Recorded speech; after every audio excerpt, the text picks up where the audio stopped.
Russia has sent out a warning to the US-led coalition in Syria that it will view all aircraft as targets after a Syrian fighter was downed.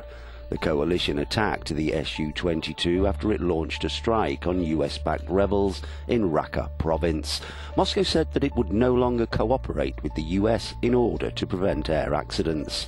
The Russian Defense Ministry said any aircraft, including planes and drones belonging to the international coalition operating west of the Euphrates River, will be tracked by Russian anti-aircraft forces in the sky and on the ground and treated as targets. Syria has condemned the shooting down, saying it was a flagrant attack with dangerous repercussions. Washington claimed the Su-22 had dropped bombs on Syrian Defense Force positions, and according to the rules of engagement, it was immediately shot down. It added that it did not wish to provoke Russia or pro-regime forces, but it would defend its coalition partners.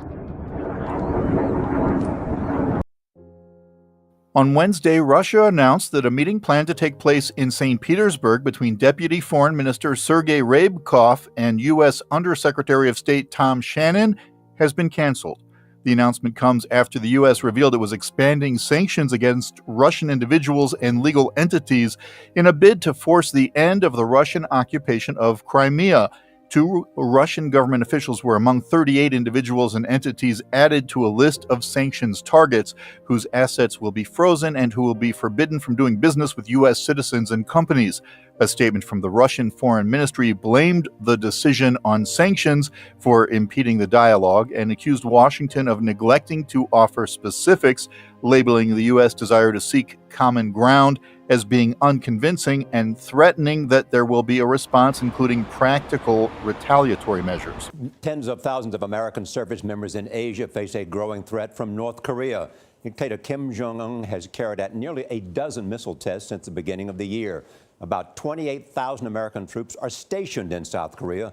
Nora O'Donnell is on assignment in Seoul with a look at the threat and the approach of South Korea's new president, Moon Jae-in. Nora, good morning. Hey, good evening to you, Charlie. That's right. With this new South Korean president, he is making a lot of news, promising to shake things up. Just take a look at the front page of the paper here. President Moon is now promising dialogue with the North. That puts him at odds with President Trump, raising a lot of questions about what the two leaders can achieve at next week's White House summit. Washington pointing the finger at North Korea for cyber attacks dating back years. A rare warning from both the FBI and the Department of Homeland Security, blaming Pyongyang of hacks targeting media, finance, and infrastructure around the world since 2009, and saying the attacks are likely to keep on coming. No specific victims are named, but the report refers to a group called Hidden Cobra, previously known as Lazarus Group, and linked to the 2014 attacks on Sony Pictures. Security experts say it's highly likely Lazarus was behind the WannaCry ransomware attack that infected 300,000 computers globally last month. North Korea routinely denies involvement in cyber attacks. It is the ridiculous.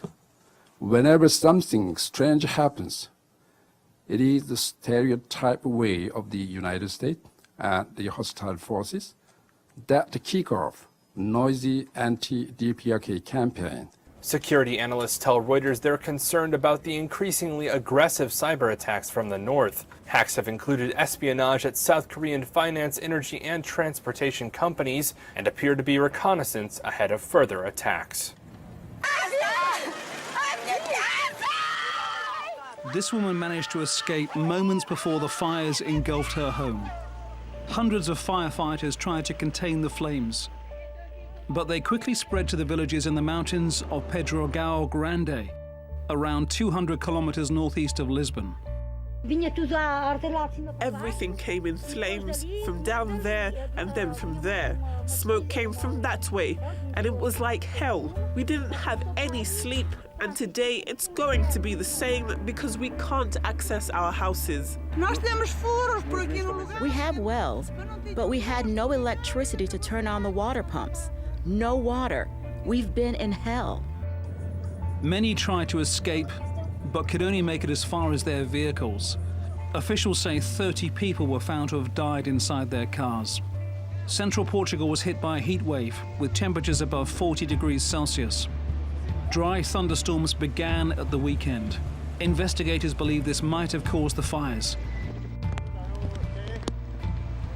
Torrential rainfall in South Central Chile has claimed the lives of at least 4 people. A number of residents here in Curanilaue, some 600 kilometers south of the capital, Santiago, have lost their homes, cars and businesses to flooding. Struggling to control the water, they're now hoping for help from the government to get back on their feet.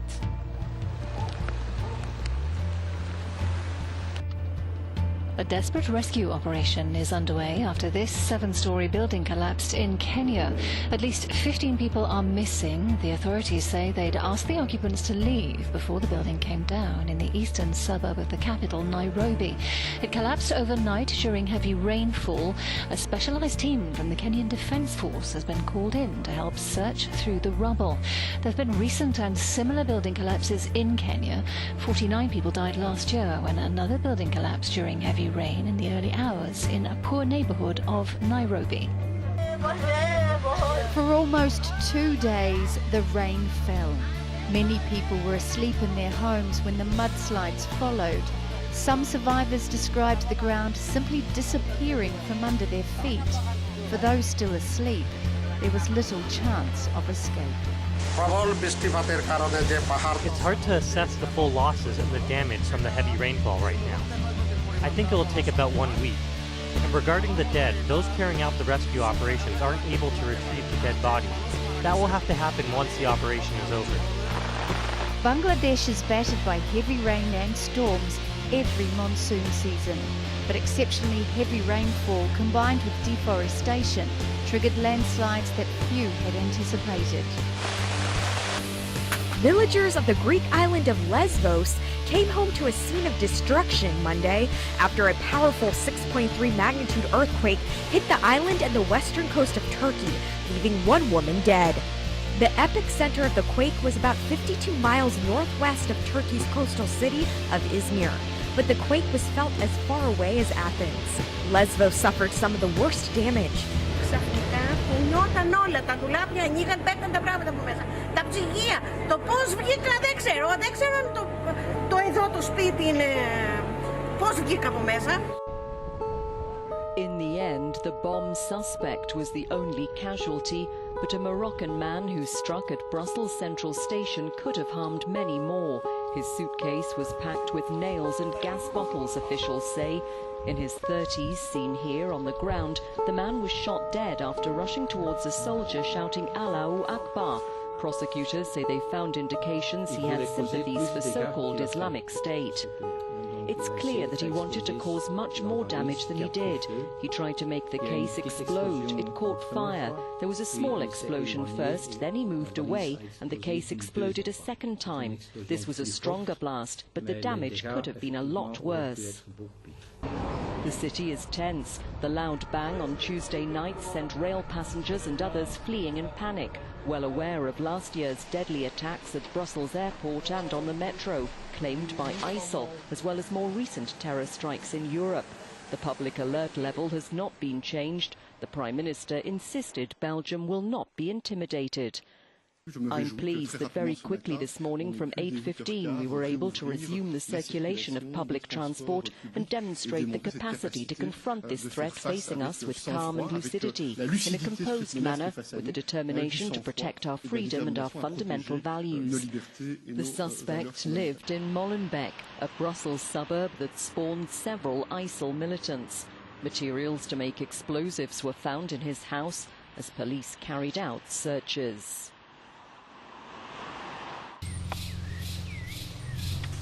This is Anjali. She's 8 years old and weighs barely 3 stone, which is 60% of what she should. This is an oil-rich nation, now unable to feed its own people. Hay momentos que su mamá tiene para el desayuno, otras veces no tiene, ya viene siendo como el almuerzo. Como está demasiado delgada, ¿sabes? Porque aquí pegadito así, dice que su caja torácica no tiene la capacidad, hay momentos que le cuesta para respirar. porque no tiene carne. This is a problem that the government is trying to keep out of sight. The media can't get into hospitals, but at this private clinic, doctors are desperate to show how bad things are.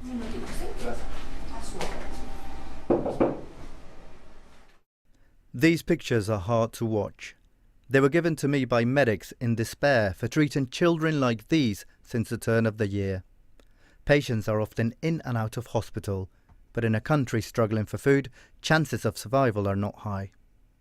Antes veíamos un niño con una desnutrición severa, probablemente uno al mes, pero ahora se hace inclusive hasta diario o inclusive varias veces al día. Podemos ver niños con desnutrición muy severa. In big cities, desperate people are now chasing the bin lorry to find food.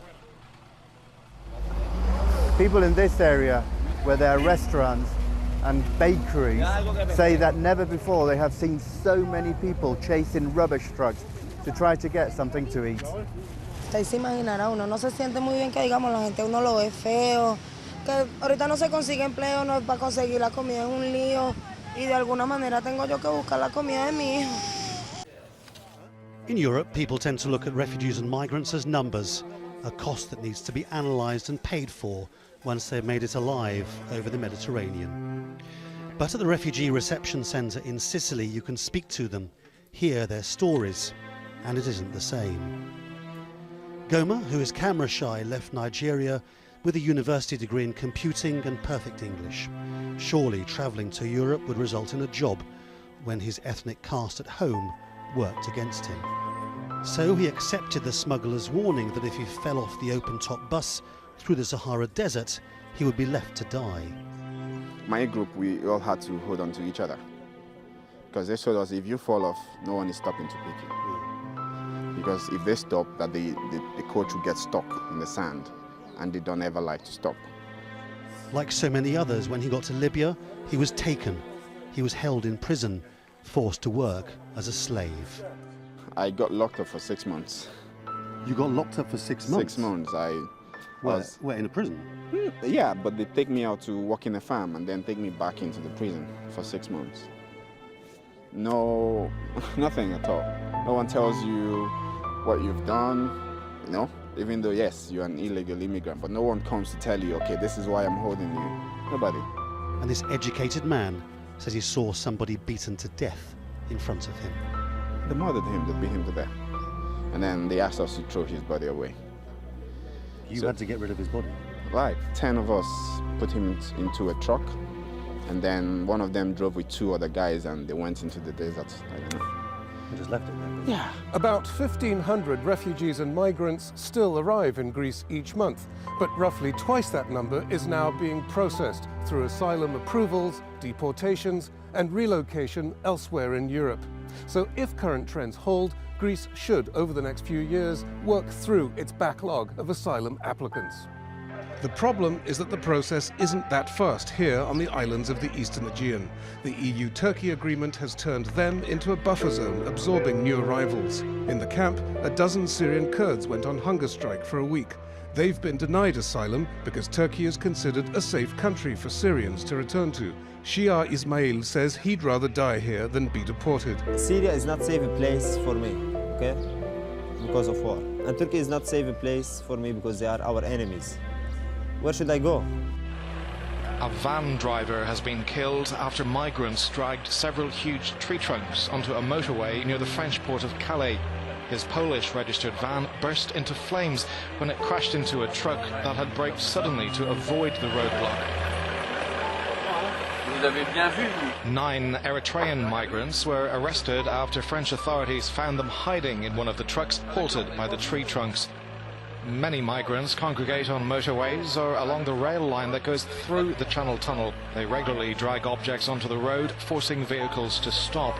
They often slip into the cargo section and hide in trucks bound for Britain. At the Al-Quds Day protest in London on Sunday, speakers blamed Zionists for the Grenfell Tower fire and protesters waved Hezbollah flags. Fortunately, at least they were flags for the political wing of the terror group. The march, which in years past has been attended by Labour Party leader Jeremy Corbyn, was marked by vicious anti-Israel sentiment and anti-Semitism. One speaker shouted, quote, "We are fed up of the Zionists, we are fed up of their rabbis, we are fed up of their synagogues," end quote. As we know, in Grenfell, many innocents were murdered by Theresa May's cronies, many of which are supporters of Zionist ideology. Let us not forget that. Some of the biggest corporations who are supporting the Conservative Party are Zionists. They are responsible for the murder of the people in Grenfell, in those towers in Grenfell, the Zionist supporters of the Tory party. I ask you to do your jobs. Remove the Zionist flag from the front of our procession, otherwise we will not move. We will not move. We are fed up of the Zionists. We are fed up of their rabbis. We are fed up of their synagogues. We are fed up of their supporters. The organizer of the march, the Islamic Human Rights Commission, encouraged supporters to bring Hezbollah flags to show support for its political wing. Hezbollah is a proscribed terrorist organization in the United Kingdom, but there is an exemption for supporting its political and social activities, meaning that it is completely legal to display its flag despite its clearly violent imagery. Pro-Israel activists confronted the Al-Quds marchers, waving Israeli flags and shouting, "Terrorists off our streets." South America plans to meet its energy needs with hundreds of hydroelectric dams across the Amazon River basin, and it's already well on its way. Brazil, for example, gets more than 3/4 of its electricity from hydro. But these dams and their reservoirs are controversial, partly because they may not be as sustainable as they seem. Climate scientists tracking dam construction warn in the long run, dams in South America could disrupt and damage ecosystems, from the Andes to the Atlantic. They found that habitats of unique plant and animal species could be threatened.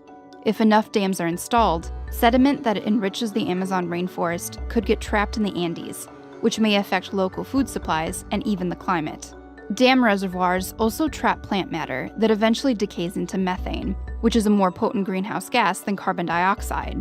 Hydropower can pollute more than a coal plant with the same power output.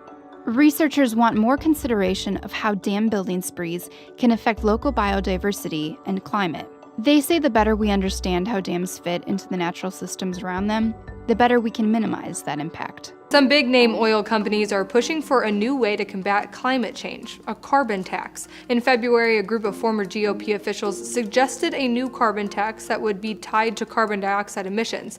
Exxon, BP, and Shell announced their support for the plan on Tuesday. The group wants a bipartisan solution to the issue of climate change. The idea behind a carbon tax is that making fossil fuel production more expensive will encourage companies to move toward renewable energy. As part of the plan, Obama-era carbon regulations would come to an end. The group argues putting a tax on emissions will reduce them more than current regulations. But some pointed out that even though this is a so-called conservative plan, leaders of the current U.S. administration have pushed back on multiple climate change fighting measures. One of the biggest examples of that is President Donald Trump pulling the U.S. out of the Paris Agreement. The accord is a global treaty aimed at reducing emissions and capping global temperature rise. Greece's ruins are not just ancient nor architectural, but the government hopes the financial ones of recent years will at least be less permanent, after finally securing an €8.5 billion bailout agreement, pulling it back from the brink of default. As a number of people have said today, there is now that light at the end of the tunnel. The Greek press and people see it differently. This headline reading, "A lot of lies for one payment." It's not going into my pocket. They are not going to give €1 single to pensioners. If I promised you a cake and then you gave me a small piece of candy, how would you feel? If the cake is the prospect of debt relief, then for some, it's only half-baked. We have achieved an agreement on all elements. The Eurozone has said it would consider extending debt maturities in 2018 if it was linked to economic growth. I will be proposing to the IMF Executive Board. That was enough to get the IMF to commit in principle to a bailout, but its funds won't come until a full deal is agreed. They don't believe that the 3.5% primary surplus for about 50 years is achievable. I would agree with them. But of course, the Eurozone have got the political problem of a lot of Eurozone countries now own this debt, and if there's a write-off, who pays? Well, it's the Eurozone taxpayer. So for now, it's an agreement to disagree, but it's still not clear if everyone has even agreed to that. There are calls in the German parliament for a full debate on the deal. with some believing it differs from the one they signed up to.